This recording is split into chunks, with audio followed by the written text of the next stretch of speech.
What happens when a successful businessman, determined to make a lasting impact, faces discrimination at one of the most prestigious hotels in the city? In this story, we follow James Hamilton, a self-made entrepreneur whose life takes an unexpected turn when he encounters prejudice at the Riverwood Hotel, a place where wealth and power rule. But what starts as a humiliating incident soon transforms into an opportunity for justice and redemption as James takes control of the very hotel that wronged him. How will he handle the resistance of a staff who refuses to change? Can he rebuild the hotel from the ground up and create a space of inclusivity and respect? And what about the employees who refuse to let go of their old ways? If you're curious to find out how James's journey unfolds and what happens to those who try to stand in his way, make sure to watch the full story. Don't forget to subscribe to our channel for more powerful, transformative tales, and leave a comment below with your thoughts. What would you do if you were in James's shoes? James Hamilton sat in the back seat of his sleek black sedan, his fingers gently tapping against the leather armrests. The sound of the car's engine was a steady hum, a familiar comfort as he navigated his thoughts toward the upcoming meeting. It was a pivotal moment in his career. Securing the new partnership would push his tech company to new heights. But despite his accomplishments, there was always something lingering, an invisible barrier he couldn't shake. The car came to a smooth stop in front of the Riverwood Hotel, its grand facade gleaming in the afternoon sun. The building was a testament to old-world luxury, with its towering pillars, lush gardens, and the air of exclusivity that hung over it like a veil. James had stayed at many hotels like this, always aware of the whispered comments or side glances, but he had learned to ignore them. Today, however, he couldn't help but feel a twinge of unease. Stepping out of the car, James straightened his tie, took a deep breath, and strode confidently toward the entrance. The doorman opened the grand doors, nodding politely, but James could sense the hesitation. He brushed it off. He was here for business, not validation. The hotel lobby was just as grand as the exterior. Marble floors, gold accents, and crystal chandeliers that sparkled above a sea of wealthy guests and perfectly polished staff. James made his way toward the front desk, where a young woman with blonde hair, neatly tied back, greeted him with a polished smile. "Good afternoon, sir," she said, her voice professional yet distant. "How may I assist you?" "Good afternoon," James replied, offering a polite nod. "I have a reservation under the name James Hamilton. I'm here for a business meeting." The receptionist, Madison Graves, typed quickly into the computer, her expression neutral at first. But as the seconds ticked by, her brows furrowed slightly. James noticed her eyes flicker toward him, lingering a moment too long before she forced a smile back onto her face. "I'm sorry, Mr. Hamilton," she said, her voice laced with uncertainty. "I don't seem to have a reservation under that name.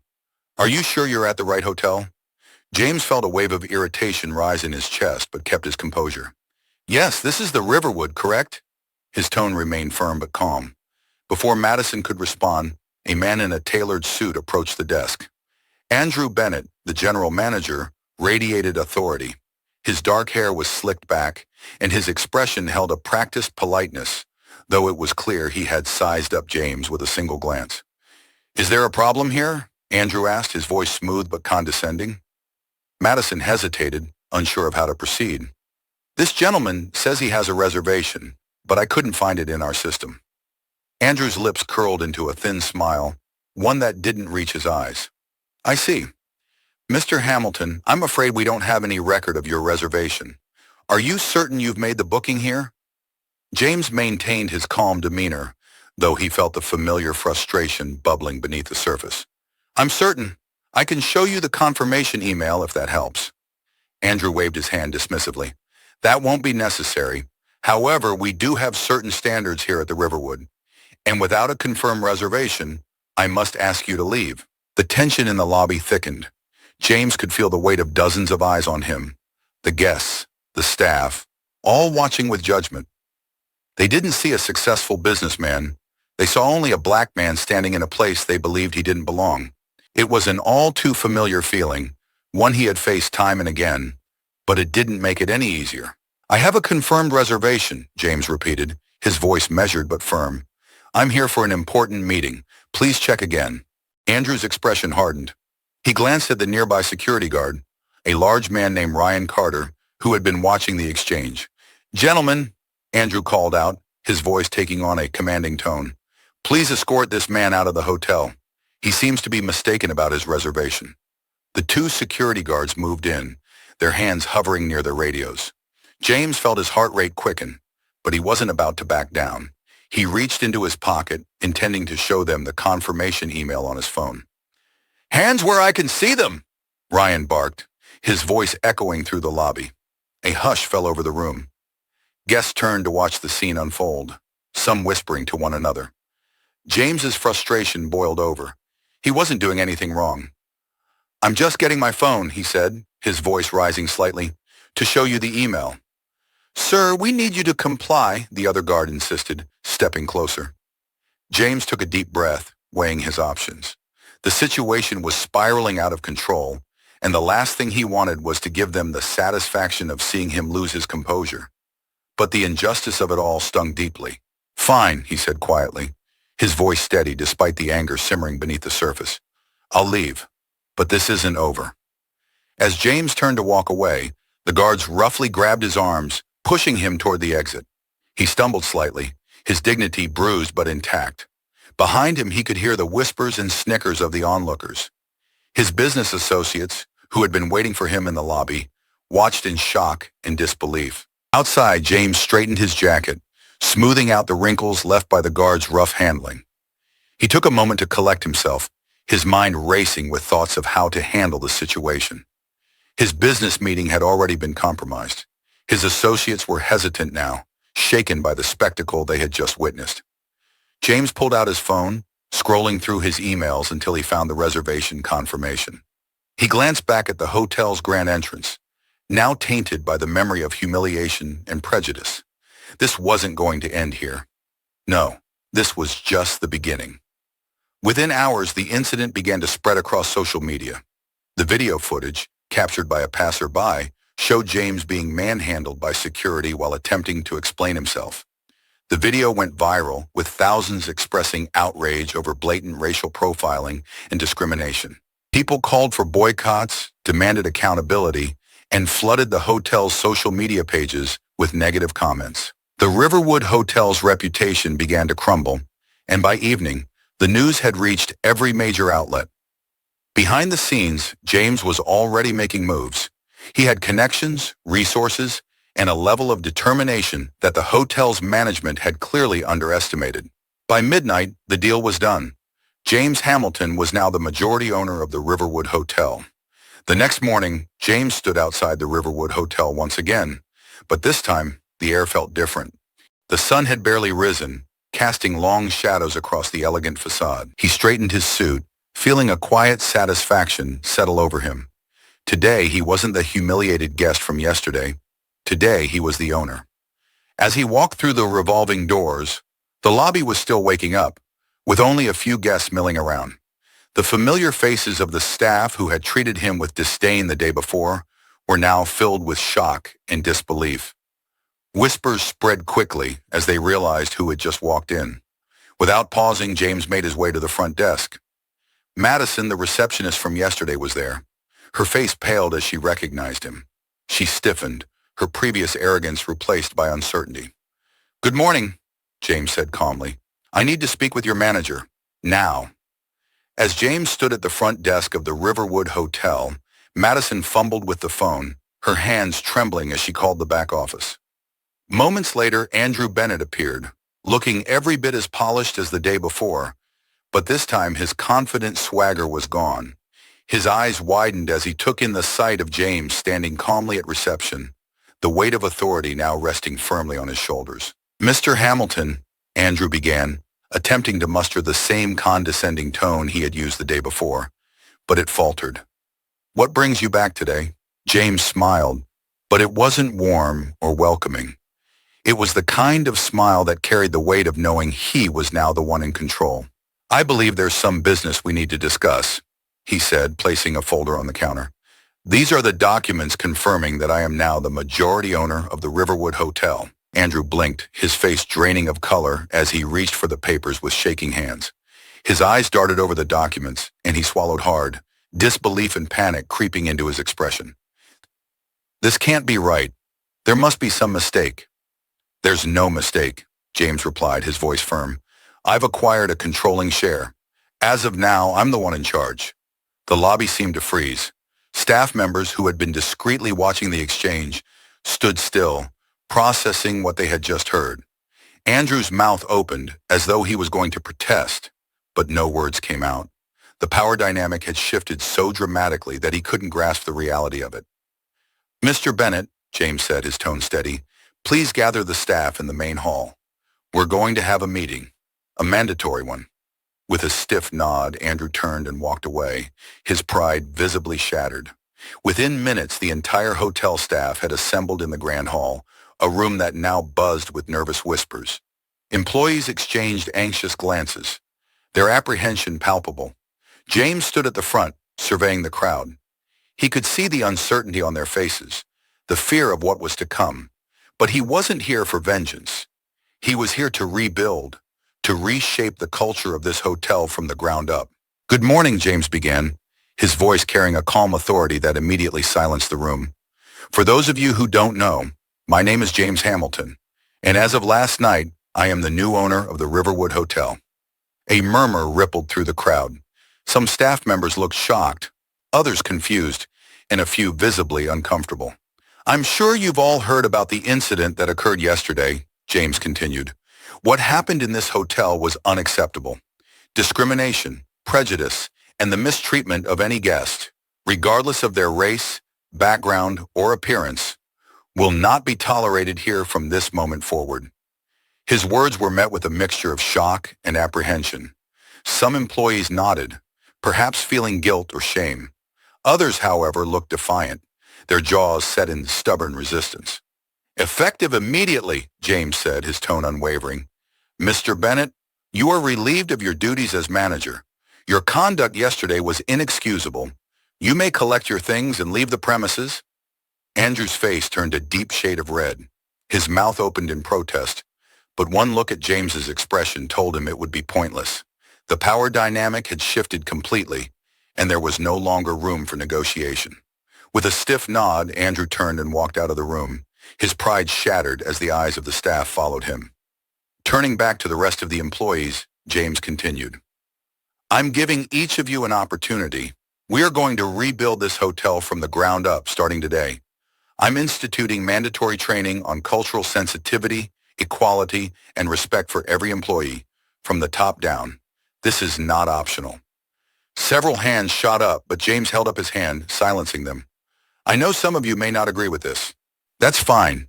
You're free to leave if you cannot adhere to these new principles. But for those who choose to stay, understand that this is not just about keeping your job. It's about becoming better. It's about learning from the mistakes of the past. He could see the discomfort in their faces. For years, many of these employees had operated under a system where they felt untouchable, where certain behaviors were allowed to fester. Now they were being forced to confront those behaviors and make a choice, adapt or leave. As the meeting concluded, James watched the crowd disperse, sensing the undercurrent of discontent among some of the employees. He knew this wasn't going to be easy. Changing a deeply ingrained culture never was, but he was ready for the challenge. Over the next few days, the atmosphere in the Riverwood Hotel grew tense. James had implemented immediate changes to new policies, new rules, and a new standard of service. Most of the staff complied, though some did so grudgingly, going through the motions without fully embracing the new direction. Among those resisting the changes were Sarah Mitchell, the head of housekeeping, and Brian Davis, the head chef. Both had been with the hotel for over a decade, and they had grown comfortable in their positions of authority. They resented the sudden shift in power and the fact that James, a black man, now controlled the fate of the hotel they had once dominated. We can't just let him walk in here and turn everything upside down, Brian muttered to Sarah one afternoon as they stood outside the employee lounge. He's got no idea how things work around here. Sarah nodded, her expression sour. He's tearing apart everything we built. And that sensitivity training? It's a joke. The two exchanged knowing glances. They weren't the only ones who felt this way. A small group of longtime employees had begun whispering among themselves, plotting ways to resist the changes James was enforcing. They weren't ready to let go of the old ways just yet. Meanwhile, James could feel the resistance building. He had anticipated pushback, but the subtle acts of defiance, from missed shifts to poorly executed tasks, were beginning to affect the hotel's operations. Guests had begun to complain about the service, and the hotel's reputation, already fragile from the incident that had gone viral, was in danger of taking another hit. Late one evening, as James sat in his office reviewing reports from the last few days, a wave of doubt washed over him. He had envisioned a swift transformation, a clear shift in the hotel's culture. But the reality was messier, more complicated. The old guard wasn't going to give up their power without a fight. His mentor, Derek Wilson, had always told him that leadership wasn't about forcing change. It was about inspiring it. But how could he inspire a staff member that was actively resisting him? The phone on his desk buzzed, breaking his train of thought. It was Derek. "How's it going over there, James?" Derek's deep voice rumbled through the speaker. James sighed, leaning back in his chair. "It's rough. I knew there would be resistance, but it feels like I'm fighting an uphill battle." "Change isn't easy," Derek said, "especially when people feel threatened. But you didn't come this far to back down now. Keep your eyes on the bigger picture." "I know," James replied, though his voice lacked its usual conviction. "But it's hard when it feels like half the staff is against me." "Then focus on the ones who aren't," Derek advised. "Find your allies, build your foundation, and the rest will follow. You've got this, James. Just don't lose sight of why you started this." As he hung up the phone, James felt a renewed sense of determination. Derek was right. This wasn't just about the hotel. It was about creating something better, something more just. He wasn't going to let a few disgruntled employees stand in his way. The next morning, James made a decisive move. He began hiring new staff, focusing on individuals from marginalized communities who had faced similar discrimination in their previous jobs. One of these hires was Aisha Collins, a sharp, hardworking young black woman who had been a front desk clerk at another hotel, but had been passed over for promotions despite her qualifications. Within a week, Aisha was promoted to head of guest relations, a position that had previously been held by someone from the old regime. Her appointment sent a clear message. The Riverwood Hotel was changing, and it was going to be more inclusive from the top down. Aisha wasted no time setting new standards for guest service. Her team embraced the new policies, and slowly, the energy in the hotel began to shift. Some of the staff, seeing Aisha's success, started to adapt to the new direction. But there were still those, like Sarah and Brian, who clung stubbornly to their old ways. It didn't take long for the tension to reach a boiling point. One afternoon, James overheard a group of employees murmuring in the break room. He stepped inside, and the room fell silent as the staff quickly straightened up, fake smiles plastered on their faces. "I hear some of you aren't happy with the changes," James said, his voice calm but firm. He could see the discomfort on their faces. "Let me be clear. I'm not here to punish anyone. I'm here to make this a better place for our guests and for you. But if you think you can continue with your old ways, you'll find that you're sorely mistaken." The employees shifted uncomfortably, avoiding his gaze. James knew that not all of them would come around, but he wasn't going to back down. As he walked away, he felt a new sense of resolve. The old system was crumbling, and while some would resist, others would rise to the occasion. He just had to hold the course. The Riverwood Hotel's corridors were thick with whispers of discontent. Staff members, particularly the old guard, struggled to come to terms with the sweeping changes James had implemented. Some grumbled privately, others not so quietly. The newly appointed leaders, like Aisha Collins, represented a threat to their long-held positions of authority. In the employee lounge, Sarah Mitchell and Brian Davis met with a few others who shared their frustration. Sarah's voice was low, but the bitterness in her tone was unmistakable. "He doesn't know how things work here. He's trying to turn us into something we're not." Brian nodded in agreement. "The new hires are already looking at us like we're relics. I won't stand by and let him destroy what we built here." Their resentment was palpable. They had spent years establishing themselves in positions of power within the hotel. Now their authority was slipping away. They had once been decision makers, but now they found themselves answerable to a new regime that valued diversity and inclusivity over their long-established way of doing things. "We need to do something," Sarah said, her voice edged with desperation. "If we don't push back, we'll be out of here before we know it." The group agreed to resist, though they weren't entirely sure how. At first, it started small: missed shifts, overlooked tasks, and careless mistakes. Their goal was simple: make it look like James's new policies were a failure. But they underestimated James. James wasn't naive. He had anticipated resistance, and he had prepared for it. The subtle sabotage hadn't gone unnoticed. Guest complaints about service issues were increasing, and James knew that it wasn't due to incompetence, but rather intentional disruption by those clinging to the old ways. In a private meeting with his leadership team, including Aisha, David Langston, head of operations, and a few other key new hires, James laid out his concerns. "We've seen a rise in guest complaints over the last 2 weeks," James said, his brow furrowed. "But I don't believe this is a result of training or mistakes. This is sabotage." David nodded, looking through the reports. "It lines up with certain staff who've been here for years. They're clearly not on board with the new direction." Isha leaned forward, her eyes sharp. "We need to confront this head on. If we don't, they'll keep undermining everything we're trying to build." James agreed, but he knew that direct confrontation might lead to further escalation. He had to tread carefully. "We'll deal with it, but we need to stay strategic. I don't want to start a witch hunt and alienate the entire staff. This place needs to be rebuilt, not torn apart." Aisha nodded. "I'll keep an eye on the guest relations team. I have a few people in mind who might be involved."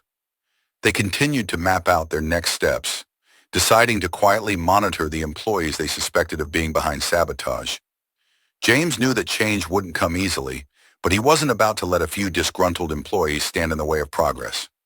The tension in the hotel reached a new peak when James called a mandatory staff meeting. Everyone gathered in the grand ballroom, the same room where James had first laid out his vision for the hotel's future. But now there was a distinct air of unease.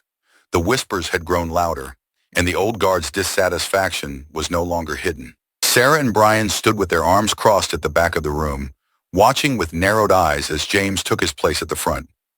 "Thank you all for coming," James began, his voice calm but authoritative. "I want to address some issues that have come to my attention over the past few weeks. As you all know, we've implemented new policies and standards aimed at making this hotel a more inclusive and respectful environment for both guests and staff." He paused, scanning the room. He could see the mix of emotions on their faces, some receptive, others hostile. "However, I've noticed a rise in guest complaints, specifically related to service and professionalism. This is unacceptable. We've set high standards, and I expect every one of you to meet them. There is no room for complacency or sabotage."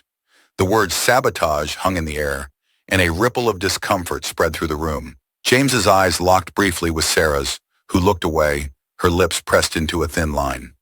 "I understand that change is difficult," James continued, "but it's necessary. This hotel has a reputation to uphold, and I'm not going to allow it to be tarnished by those who refuse to adapt. If you cannot align with our new values, then this might not be the place for you." His message was clear: shape up or ship out. The room fell silent as he dismissed the meeting, and employees filed out, some with determination in their step, others clearly unsettled. Later that evening, Sarah, Brian, and a handful of others gathered in a corner of the employee lounge. The staff meeting had rattled them, but it had also fueled their resolve. "He's going to ruin everything," Sarah muttered, her voice dripping with contempt. "This hotel was a well-oiled machine before he came along." Brian nodded, his jaw clenched. "We can't just sit back and let this happen." "What are we going to do?" Another employee, Mark Turner, asked nervously. "He's the owner now. We can't just walk out. We'll lose our jobs." "We won't have to walk out," Sarah said, a glint of determination in her eyes. "We just need to make sure his plans fail. If the guests keep complaining, if the service keeps going downhill, he'll be forced to rethink everything." Brian chimed in. "Exactly. We just need to keep doing what we're doing. Let a few things slip through the cracks. Make sure the guests aren't happy. He'll have no choice but to abandon this nonsense about inclusivity." The group nodded in agreement, though there was an undercurrent of fear. They were playing a dangerous game, and deep down, they knew it. But for Sarah, Brian, and the others, it felt like their only option. Over the next several weeks, the sabotage became more apparent. Important guest requests went unfulfilled, housekeeping standards slipped, and kitchen orders were consistently delayed. The cracks in the hotel's operations widened, and complaints from high-profile guests began to pile up. James was aware of the sabotage, but proving it was difficult. He couldn't fire staff without concrete evidence, and he didn't want to further alienate those who were already on edge. But the pressure was mounting. The hotel's reputation, once on the rise after his takeover, was now in jeopardy. One afternoon, a guest room was left uncleaned for 2 days. Another guest complained about rude behavior from a server in the restaurant. These small incidents, while not catastrophic on their own, accumulated into a much larger problem. Aisha was livid. "We need to stop this, James," she said during a private meeting. "We can't let them get away with this." James nodded. "I agree, but we need to be smart. If we make any rash moves, it'll only give them more ammunition to use against us. We need to catch them in the act." The tipping point came one evening when the hotel hosted a high-profile event for a group of investors. Everything seemed to be going smoothly until a series of accidents occurred: mislabeled dishes, incorrect room assignments, and delayed service. The event, meant to showcase the hotel's new direction, ended in disaster, with several key investors expressing their dissatisfaction. James was furious, but he kept his composure. He knew that this was more than a string of unfortunate mistakes. This was deliberate. That night, as James reviewed the reports from the event, he made a decision. The next morning, he called a private meeting with the employees he suspected of being behind sabotage. Sarah, Brian, and a few others sat across from him, their expressions a mix of defiance and nervousness. "I know what you've been doing," James said, his voice calm but unyielding. "You've been intentionally undermining the operations of this hotel, and it stops now." Brian bristled. "You can't prove that." James leaned forward, his eyes locked on Brian's. "I don't need to prove it. Your behavior speaks for itself. I gave you a chance to adapt, to be part of something better, but you've chosen to resist every step of the way." Sarah crossed her arms, her voice dripping with disdain. "You're tearing this place apart. This hotel was fine before you came along." James's gaze never wavered. The hotel wasn't fine. It was broken. And what you're really upset about is that you're losing your power. The room fell silent. Sarah and Brian exchanged glances, but neither spoke. James continued. "This is your last chance. Either you get on board in the new direction, or you leave. I'm not going to let a few disgruntled employees ruin what we're building here." Brian clenched his fists, but he didn't argue. He knew James was serious. After a long, tense moment, James stood. "You have until the end of the day to decide." By the end of the day, Sarah, Brian, and a handful of other employees had handed in their resignations. They left the hotel, some bitter, some regretful, but all aware that the old Riverwood was gone. For James, it was a victory, but a bittersweet one. He had known from the beginning that not everyone would be able to adapt to the new direction. Still, it hurts to see people so resistant to change that they would rather leave than grow. But as the old guard left, James felt a sense of relief. The toxic elements were gone, and now real work could begin. With the departure of the resistant employees, James wasted no time reinforcing his vision for the hotel. He and his leadership team worked tirelessly to ensure that the new hires were aligned with the hotel's values of inclusivity and respect. Aisha, now fully established as a key figure in the hotel's transformation, took the lead on guest relations, ensuring that every guest felt welcomed and valued. The new staff members, many of whom had faced discrimination in their previous jobs, brought fresh energy and ideas to the table. Slowly but surely, the hotel's atmosphere began to change. Guests who had once complained about the service began to notice the improvements. Positive reviews started to trickle in, praising the hotel's newfound commitment to diversity and excellence. The Riverwood was beginning to regain its reputation, not just as a luxury hotel, but as a symbol of progress and change. As James Hamilton looked out over the hotel lobby from his office, he could feel the subtle but undeniable shift in energy. The departure of Sarah, Brian, and their band of resistant staff had left room for fresh ideas and genuine progress. The new hires, like Aisha Collins, had invigorated the culture of the Riverwood Hotel, bringing both diversity and a desire to make the place something more than a symbol of luxury. It was becoming a beacon of fairness and inclusivity. Aisha, promoted to head of guest relations, had transformed the guest experience almost overnight. She had an innate ability to connect with people, and she had trained her team to prioritize empathy and understanding. It wasn't about simply serving guests anymore. It was about making them feel seen, respected, and valued. One afternoon, as James walked through the hotel, he watched Aisha handle a situation at the front desk. A guest, upset that his room wasn't ready upon arrival, was beginning to lose his patience. Aisha stepped in, diffusing the situation with poise and professionalism, offering the guest a complimentary drink while his room was prepared. The guest, his irritation easing, expressed his gratitude before heading to the hotel bar. James smiled.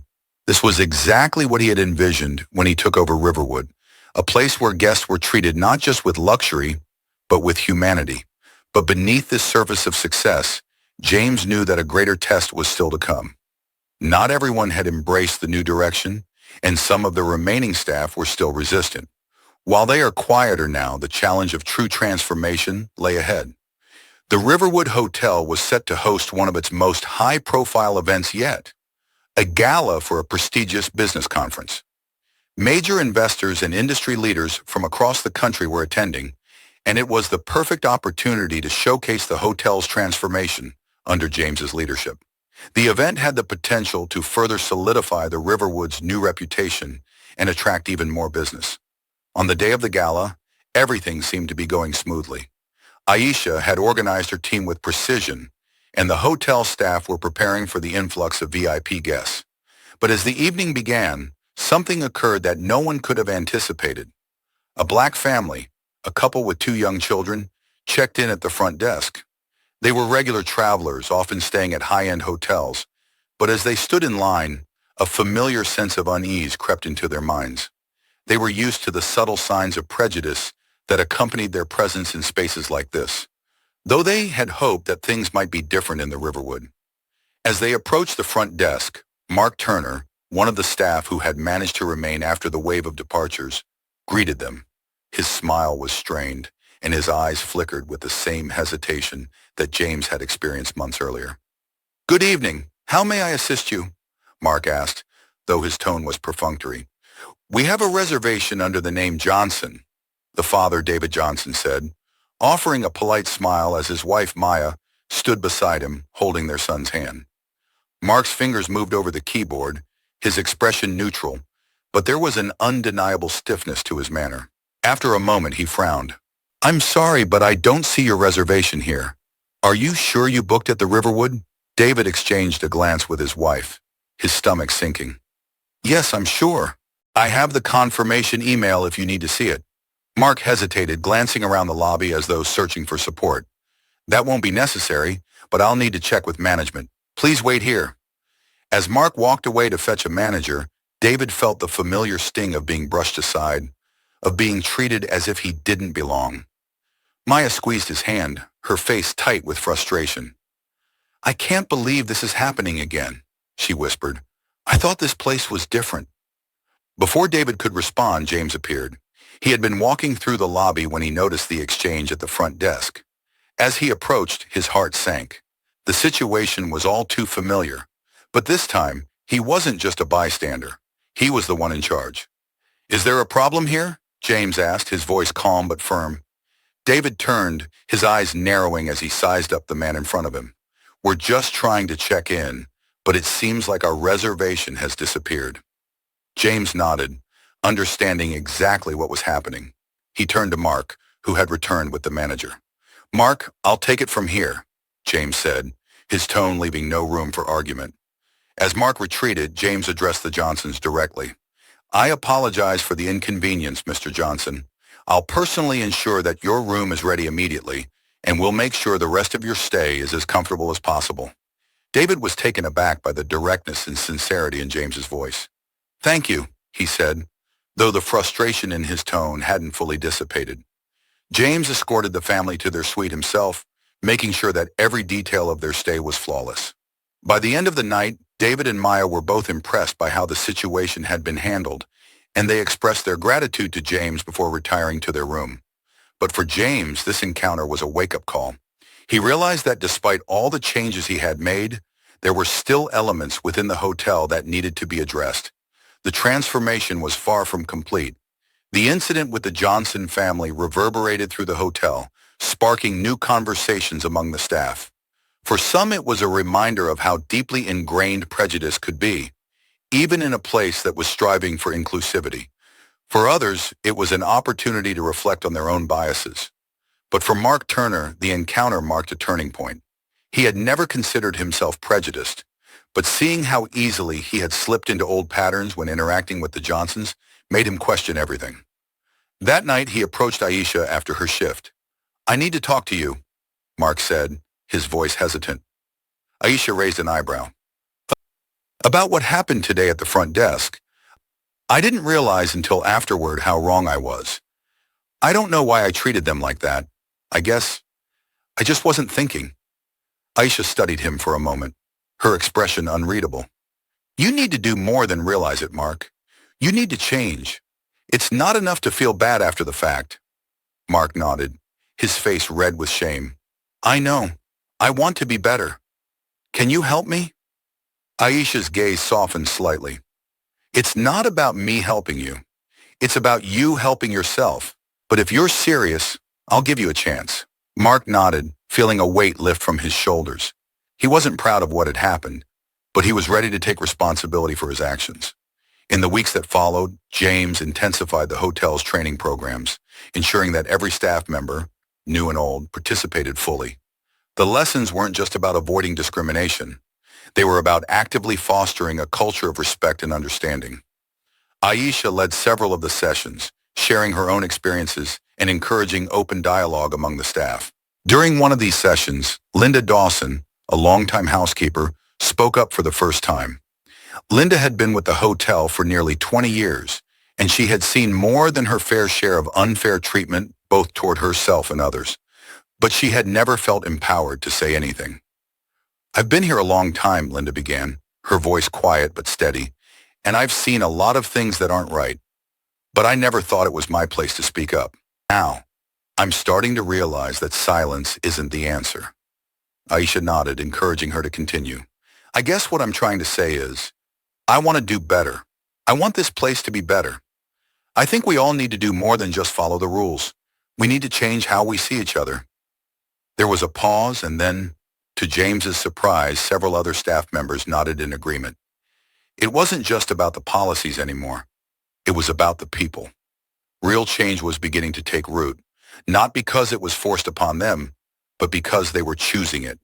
As the months passed, the Riverwood Hotel became known not just for its luxury, but for its inclusivity. The once rigid hierarchy had been replaced by a more fluid, cooperative structure. Employees who had once resisted the changes were now actively participating in shaping the new culture. Aisha's leadership in guest relations had set a new standard, and other departments quickly followed suit. David Langston, head of operations, implemented new systems that allowed staff to provide more personalized service to guests, ensuring that every visitor felt welcomed and valued. Even Mark Turner, who had once been part of the problem, had transformed. He became one of the most vocal advocates for the new direction of the hotel, encouraging his colleagues to embrace the changes and challenge their own biases. By the time the first anniversary of James's takeover approached, the Riverwood Hotel had fully reinvented itself. The guest reviews reflected the transformation, with frequent mentions of the hotel's exceptional service and commitment to inclusivity. High-profile events and conferences began to book the hotel, drawn not just by its luxury, but by its reputation as a leader in social progress. James stood in his office, looking out over the bustling city below. The journey had been long and difficult, but it was worth it. The Riverwood Hotel was no longer just a business. It was a symbol of what could be achieved when people came together with a common goal. As the staff prepared for the anniversary gala, James felt a deep sense of satisfaction. He had set out not just to fix a broken system, but to build something better. And he succeeded. The Riverwood Hotel would never be the same again, and neither would the people within its walls. The day of the Riverwood Hotel's anniversary gala arrived. It had been a year since James Hamilton had taken over, and the hotel was nearly unrecognizable from what it had once been. The rooms were fully booked, and guests from all over the country were arriving for the celebration, a testament to the hotel's newfound reputation as not only a luxurious destination, but also a place that had become a symbol of fairness, inclusivity, and progress. The ballroom was lavishly decorated, with crystal chandeliers casting warm light over the gathering. The event was a showcase of everything Riverwood had accomplished in the past year. Investors, dignitaries, and guests mingled, all eager to see how the hotel had evolved. James stood off to the side, observing the scene with a quiet sense of pride. He was no longer the man fighting for control of a hostile environment. He had earned his place and reshaped the hotel into something better. As he surveyed the room, Aisha approached him, holding 2 champagne flutes. "You've done it, James," she said, handing him one of the glasses.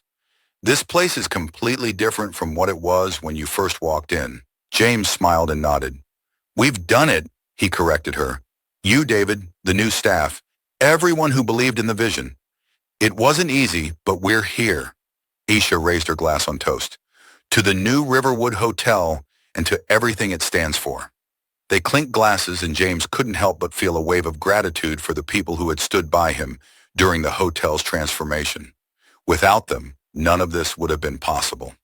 As the night progressed, James received word that an unexpected guest had arrived. Andrew Collins, the former manager who had been fired during James's initial takeover, had requested to speak with him. James's first instinct was to refuse. Collins had been at the heart of the resistance, a figure of arrogance who had treated him with disdain. But after a moment of thought, James decided to meet with him. Collins stood by the entrance to the ballroom, looking distinctly uncomfortable in the midst of a celebration he wasn't a part of. His once confident swagger had been replaced by a humility that James had never seen before. "Mr. Hamilton," Collins began, his voice quiet and hesitant, "I wanted to speak with you, if you'll allow it." James nodded, motioning for Collins to step outside, where they could talk privately. Once they were alone in a quiet corner of the hotel's courtyard, Collins took a deep breath. "I came to apologize," he said, his eyes downcast. "I was wrong. About you, about everything. I let my own biases and arrogance blind me to what this place could be. I wanted to tell you that I see it now." James studied him for a moment. It was clear that the past year had humbled Collins in ways that James hadn't anticipated. The man standing before him now was a shadow of the dismissive hotel manager who had once tried to remove him from the premises. "You were part of a system that needed to change," James said calmly. "You're not the only one who was wrong. But change is hard. I understand that." Collins nodded, his face flushed with emotion. "I don't expect forgiveness. I just wanted to let you know that I've learned a lot from watching what you've done here. This place, it's better now. I see that." James considered his words for a moment, then extended his hand. "I appreciate your honesty, Collins. If you're serious about making a change, there's always room for people willing to grow." Collins hesitated, then shook James's hand firmly. "Thank you," he said, his voice thick with emotion. "I won't waste this opportunity." As Collins walked away, James felt a sense of closure. The man who had once represented everything wrong with the hotel was now seeking redemption. It was a reminder that real change wasn't just about policies or rules. It was about people and the capacity for growth and forgiveness. The following week, James gathered the entire hotel staff for a meeting in the same ballroom where he had delivered his first address. But this time, the atmosphere was entirely different. The tension that had once filled the room was gone, replaced by an air of camaraderie and mutual respect. James stood at the front of the room, with Aisha, David, and the rest of the leadership team by his side. As he looked out over the group, he couldn't help but feel a deep sense of pride for what they had accomplished together. "I want to take a moment to thank all of you," James began, his voice strong and clear. "This past year has been a journey. There were times when it wasn't easy, times when we faced resistance, doubt, and uncertainty. But through it all, you stayed the course. You believed in the vision, and because of that, we've built something incredible here." The room was silent as James continued. "The Riverwood Hotel is not just a place of luxury. It's a place where everyone, no matter who they are, feels welcome, respected, and valued. That's what sets us apart. That's what makes this place special.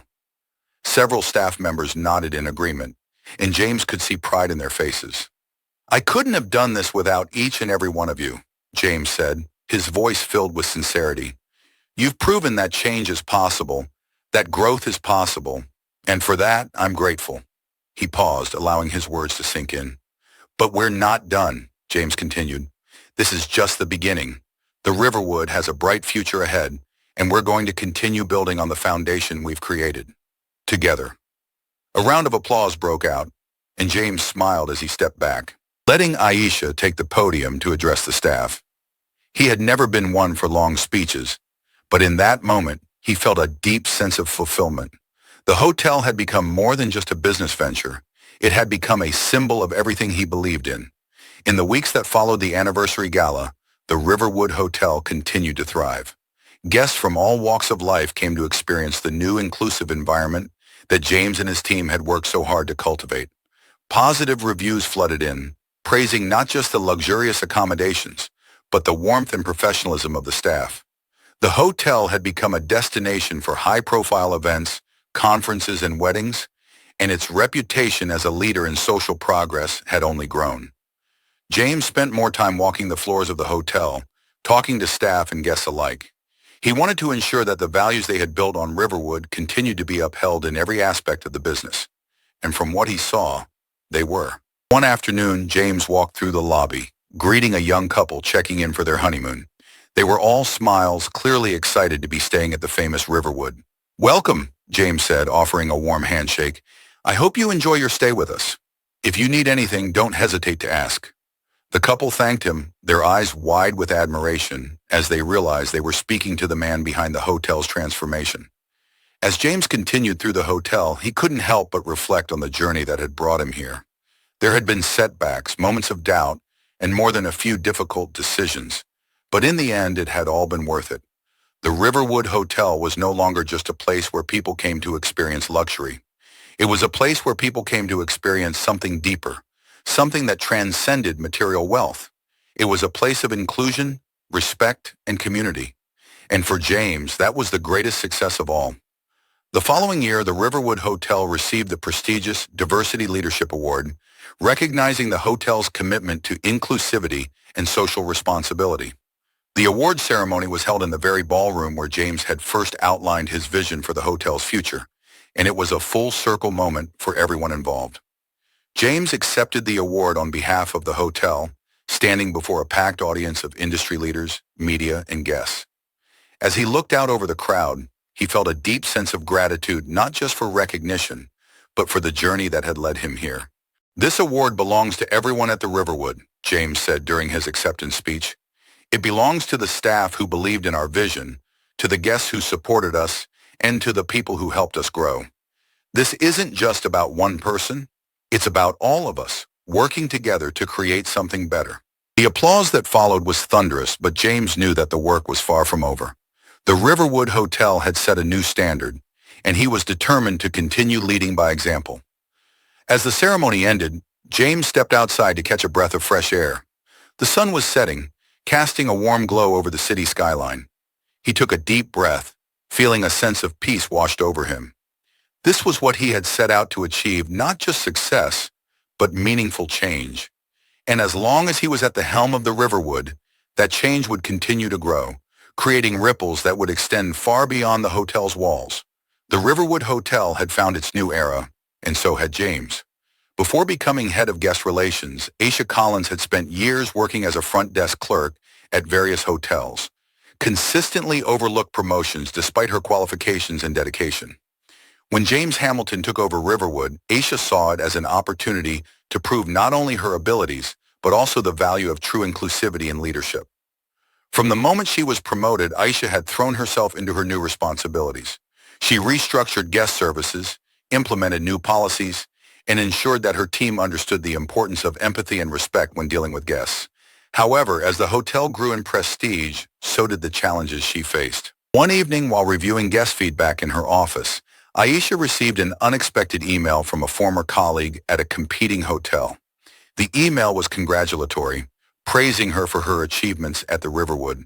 but also subtly implying that she was only given the promotion due to the hotel's new inclusivity agenda. Her heart sank as she read the words, the old wounds of being undervalued reopening.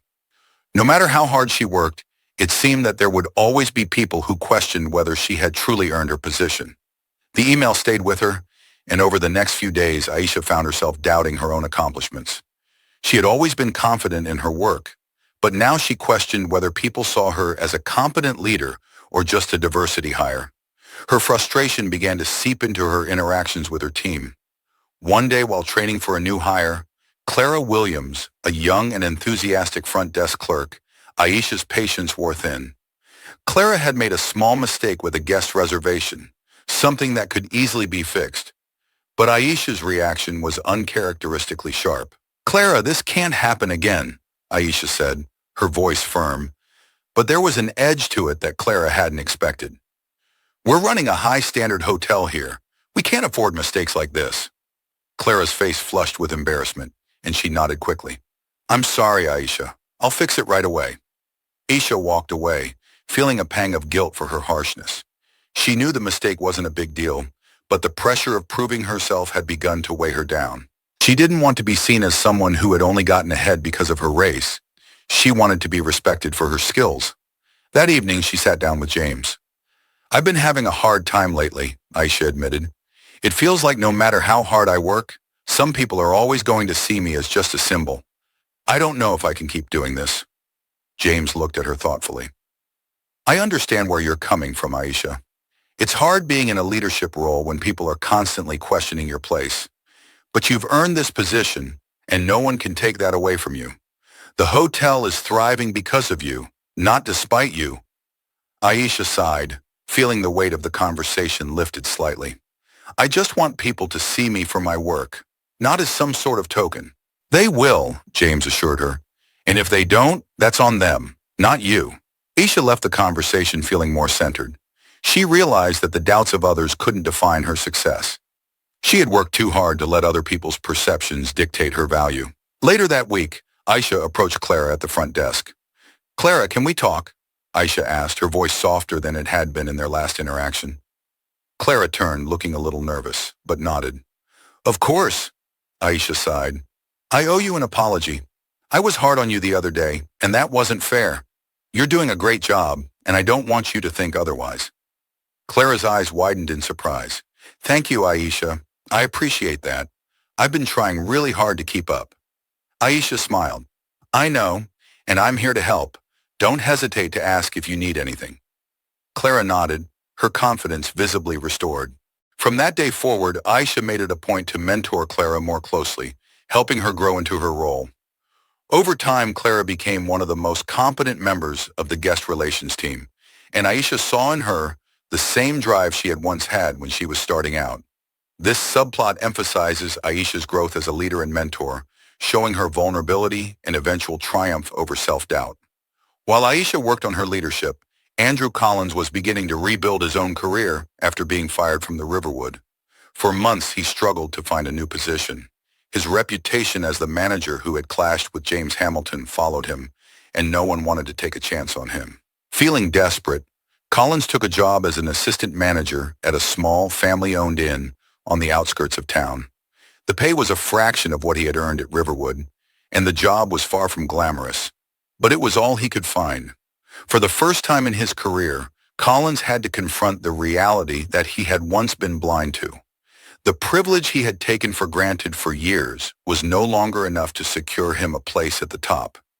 He was just another employee now with no special status or influence.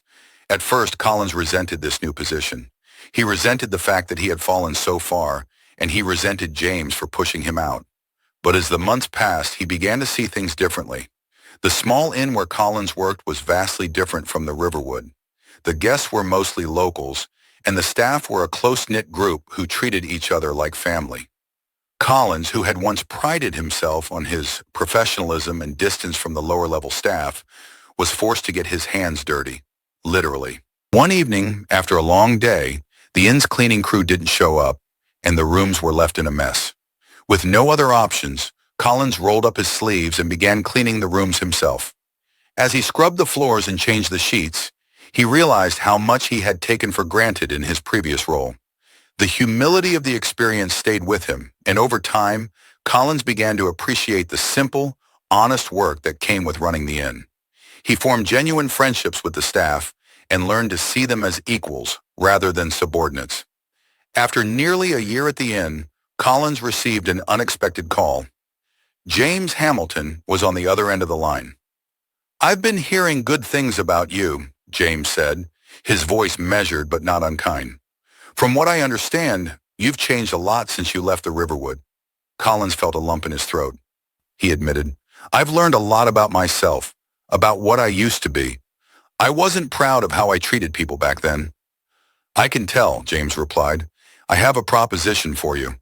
We've got a new management position opening up at the Riverwood. It's not at the top, but it's a chance to work your way back up, if you're interested."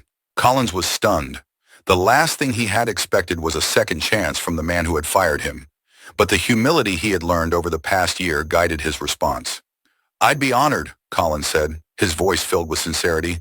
"Thank you, James. I won't let you down." When Collins returned to the Riverwood, he came back as a different man.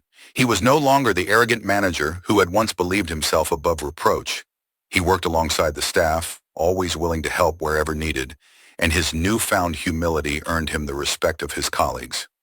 Collins's journey of redemption came full circle when he found himself mentoring a new junior manager, guiding them with the same patience and understanding that he had once lacked.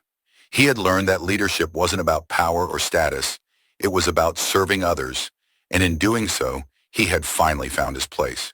As Clara Williams grew more confident in her role at Riverwood, she began to see opportunities beyond her current position. She had always been a hard worker, but under Aisha's mentorship, she began to develop aspirations of becoming a leader herself. One evening after a particularly busy shift, Clara approached Aisha with a request. "I've been thinking a lot about my future here," Clara began, nervously twisting her hands. "I want to take on more responsibility.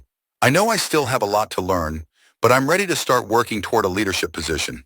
Aisha smiled, remembering the ambition she had felt when she was Clara's age. "I think that's a great idea, Clara.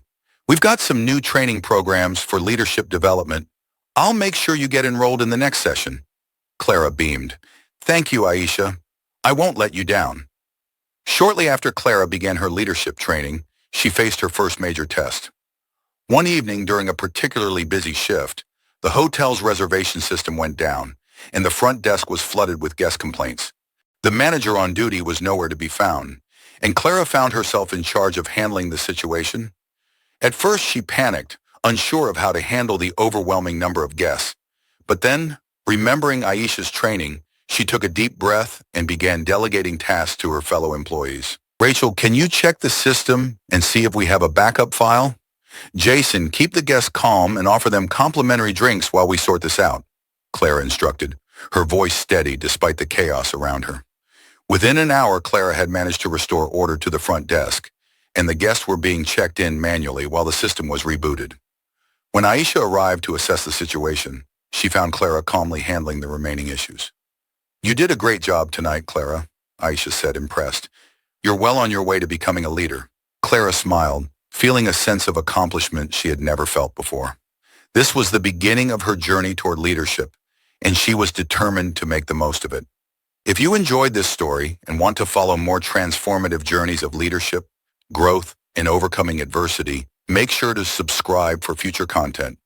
Don't miss out on powerful stories that inspire, challenge, and push boundaries.